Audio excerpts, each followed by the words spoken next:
Social media का प्रेम बना मौत का जाल। तीसरे के संदेह में कर दी प्रेमिका की हत्या। फेसबुक से हुई थी दोस्ती।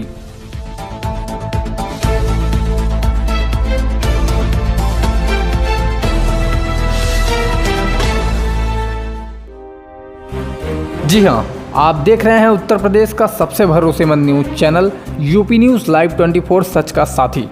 फेसबुक पर दोस्ती के बाद नजदीकियां बढ़ने पर किसी और से बातचीत करने के संदेह में युवक ने प्रेमिका की हत्या कर दी। आरोपी ने लखनऊ से युवती को बुलाया और अपने गांव के पास उसे मार डाला। 31 दिसंबर को बिहार के भभुआ जिले के निवासी सरिता का शव बेलीपार इलाके के ककरोखोर के पास मिला। सरिता के पास मिले रेलवे पास की मदद से पहचान कर पुलिस उसके पिता राम रतन सिंह तक पहुंची और फिर आरोपी मारुति नंदन मौर्य को गिरफ्तार कर घटना का पर्दाफाश कर दिया। मंगलवार को पुलिस ने आरोपी को कोर्ट में पेश कर जेल भिजवा दिया। पकड़ा गया आरोपी मारुति नंदन मौर्य उर्फ पवन बेलीपार इलाके के बरबसपुर का निवासी है। एसएसपी डॉक्टर गौरव ग्रोवर व एसपी साउथ अरुण कुमार सिंह ने पुलिस लाइन सभागार में प्रेस कॉन्फ्रेंस कर घटना का पर्दाफाश किया। एसपी ने बताया कि 2018 में फेसबुक के जरिए मारुति नंदन मौर्य और सरिता की दोस्ती हुई थी। उसके बाद दोनों साथ में वाराणसी में रहने लगे। वाराणसी में युवक ने किराए पर कमरा लिया। मारुति नंदन ने उसे गोरखपुर लाने का काफी प्रयास किया, लेकिन उसने मना कर दिया। इसके बाद मारुति नंदन ने सरिता को लखनऊ पहुंचा दिया। सरिता ने नर्सिंग का कोर्स किया था। उसे लखनऊ में एक नर्सिंग होम में काम भी मिल गया। एसपी ने बताया कि मारुति नंदन को संदेह था कि सरिता किसी और से बात करती है। उधर सरिता के घर वालों को जब इसकी जानकारी हुई कि वह मारुति नंदन के साथ रहती है तो उन्होंने बिहार में की गई सरिता की सगाई को तोड़ दी। इस बीच मारुति नंदन गोरखपुर अपने घर आ गया। 30 दिसंबर को उसने सरिता को फोन कर घुमाने के लिए बुलाया। उसकी बातों पर यकीन करते हुए सरिता गोरखपुर आई। उन्होंने बताया कि मारुति नंदन ने उसे ट्रांसपोर्ट नगर के पास बाइक से रिसीव किया, फिर घूमने गया। गांव से कुछ दूरी पर ले गया, जहां पर कोहरे की वजह से कुछ साफ दिख नहीं रहा था।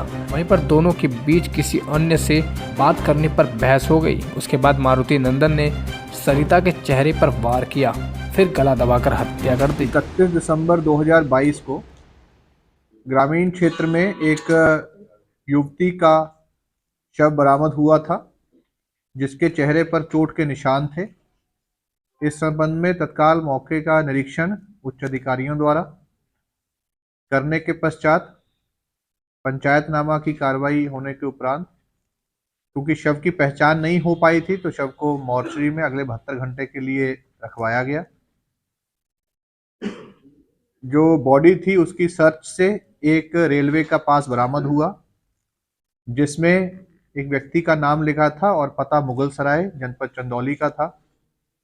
इस लीड पर जब इसके बारे में जानकारी करने के लिए चंदौली में पुलिसकर्मी भेजे गए, तो इस पास धारक की पूरी जानकारी हुई। जब उनसे इस घटना के बारे में पूछा गया तो उनके द्वारा उस युवती को अपनी पुत्री के रूप में पहचाना गया, जिनका की नाम सरिता मौर्य, उम्र करीब 24 साल है। उनके द्वारा यह भी बताया गया कि 2018 में इनकी पुत्री की जान पहचान फेसबुक के माध्यम से एक मारुति नंदन मौर्य नाम के व्यक्ति, जो कि बेलीपार थाना का रहने वाला है, जनपद गोरखपुर का, उससे हो गई थी। लड़की अक्सर उसी के साथ रहती थी। उन्हीं की पहचान के आधार पर और उनके द्वारा दी गई प्रार्थना पत्र के आधार पर जनपद गोरखपुर के थाना बेलीपार पे मुकदमा पंजीकृत किया गया और पोस्टमार्टम की कार्रवाई करवाई गई।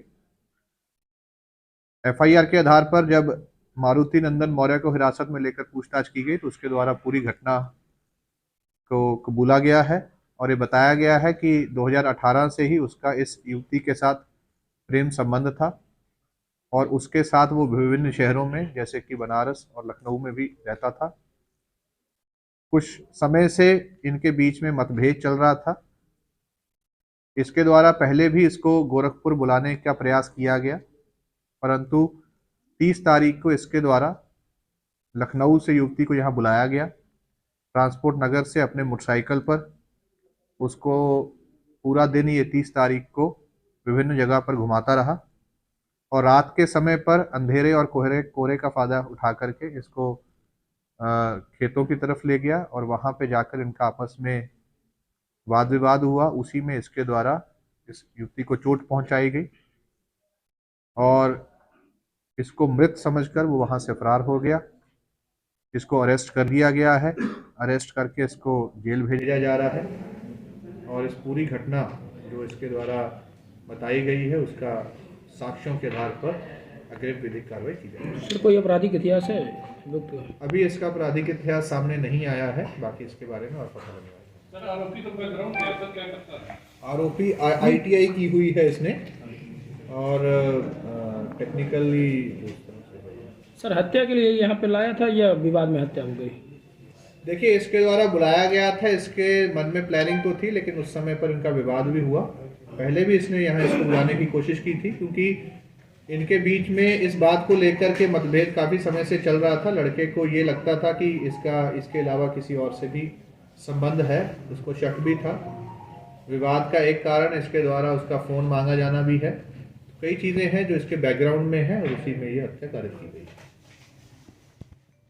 आप देख रहे थे उत्तर प्रदेश का सबसे भरोसेमंद news channel UP news live 24 सच का साथी। तो प्रिय दर्शकों, अगर ये न्यूज़ आपको पसंद आती है तो वीडियो को लाइक करने के ही साथ चैनल को सब्सक्राइब कर लें और कमेंट बॉक्स में अपनी राय जरूर बताएं। धन्यवाद।